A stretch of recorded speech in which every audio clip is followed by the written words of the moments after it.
네, 코인 시장의 이슈 분석과 투자 전략 세워보는 시간입니다. 오늘 화요일이고요. 블루터 중기벤처부의 김가연 기자와 함께 하도록 하겠습니다. 기자님 어서 오십시오. 안녕하세요. 네, 안녕하세요. 지난주 화요일에는요, 이 암호화폐 전반적인 좀 이슈에 대해서 알아보기도 했었는데 또 도널드 트럼프 대통령이 비트코인을 전략 자산으로 비축하겠다라는 이야기를 했었잖아요.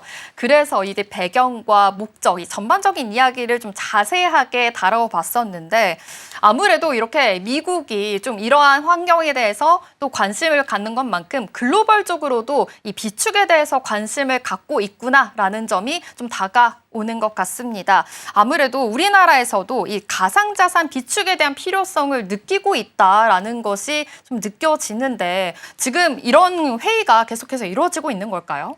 네, 지난주에 그리고 이제 이달 전체가 좀 그랬는데요.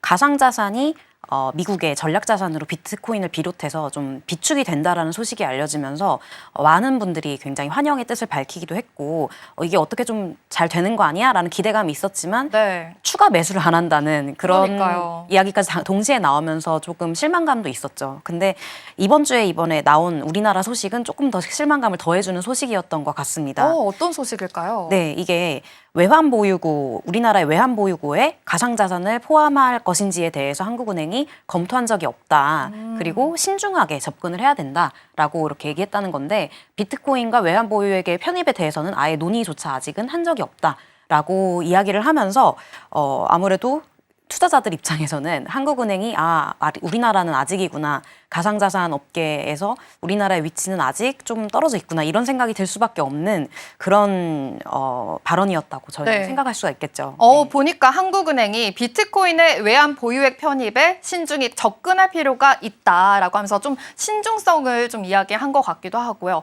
또 현재까지 비트코인의 외환 보유액 편입에 관해서는 논의하거나 검토한 바가 없다 하면서 조금 더 신중한 스탠드를 취했다라고 좀 확인해 보면 좋을 것 같습니다. 네. 좀 그렇다면 이 가상자산이 약간은 좀 선을 긋고 있는 건가요? 네, 사실 이 얘기가 나온 이유는 갑자기 이제 한국은행이 말한 건 아니고요.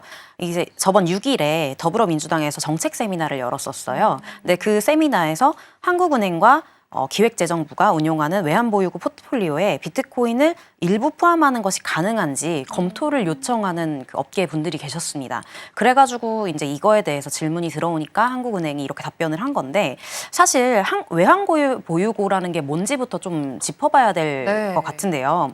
외환보유고라는 거는 익히 다들 알고 계시겠지만 정부가 보유하고 있는 외국환 자산을 얘기하거든요. 근데 이거를 보유하고 있는 이유는 정부가 국제수지 불균형이라든지 뭐 비상사태 아니면 외환시장 안정 뭐 이런 상황을 위해서 언제든지 사용할 수 있도록 보유하고 있는 대외 지급 준비 자산이라고 볼 수가 있어요. 그런데 크게 현금성 자산과 투자 자산으로 나뉘는데 대부분은 투자 자산입니다. 그리고 그 투자 자산은 대부분 외국 주요 선진국 통화로 발행된 중장기 국채라던가 정부 기관채, 회사채, 자산 유동화채 같은 안정성이 높은 채권으로 이루어져 있는데 이런 것들에 이제 비트코인을 투자하면 좋겠다라는 게 업계분들의 의견이었지만 사실은 하느니 이렇게 선을 그으면서 아직은 우리나라에서는 조금 어렵다 이런 생각을 하게 됐거든요.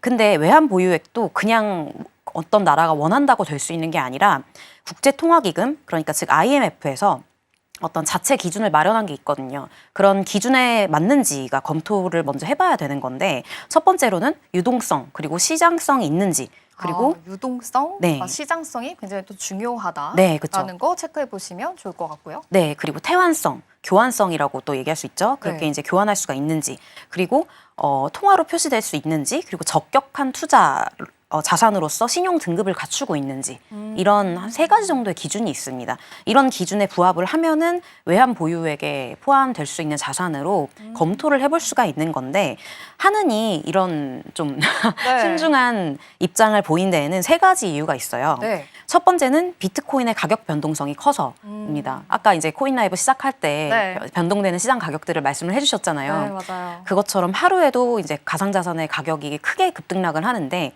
비트코인은 그나마 시총이 아주 크기 때문에 그나마 변동성이 좀 작다곤 하더라도 무슨 이슈가 있으면 10% 이상 떨어지는 경우도 있고 그런 경우를 많이 보셨을 겁니다.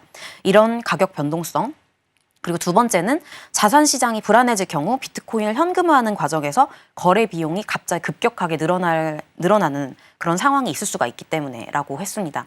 이게 비트코인을 갑자기 현금화하려고 하는 사람들이 몰려들 수가 있잖아요. 그러면 당연히 가격 변동성에도 영향이 있을 거고 그런 교환 자체에도 문제가 생길 수도 있기 때문에 이렇게 얘기를 한 것 같고요. 그리고 마지막으로 비트코인을 우리나라가 외환 보유액으로 갖고 있다고 하더라도 다른 나라에서 이걸 인정을 안 해주면은 소용이 없잖아요. 그렇기 때문에 이런 대외 안전판으로서 인정받기 어렵다는 이유, 이런 이유도 있었습니다. 근데 이게 우리나라만이 아니라 비트코인의 외환 보유고 편입에 대해서 체코나 브라질 뭐 이런 나라에서는 굉장히 긍정적인 반응을 내보였는데 유럽 중앙은행이라든지 스위스 중앙은행 그리고 일본 정부 같은 주요 국가에서는 부정적인 입장을 좀 내놨습니다. 그래서 하는만의 그런 입장은 아니라는 거죠, 비단. 네. 그렇다면 지금 이렇게 봤을 때 좀 개인적으로 궁금한 거는 가상 자산이잖아요. 그래도 이 자산인 건데 아직 국가 입장에서 봤을 때는 좀 아직은 변동성도 너무 크고 이 가격 변동성에 따라서 이 나라가 또 흔들릴 수가 있기 때문에 이에 대해서 좀 조심하자라는 의미가 더 깊은 건가요?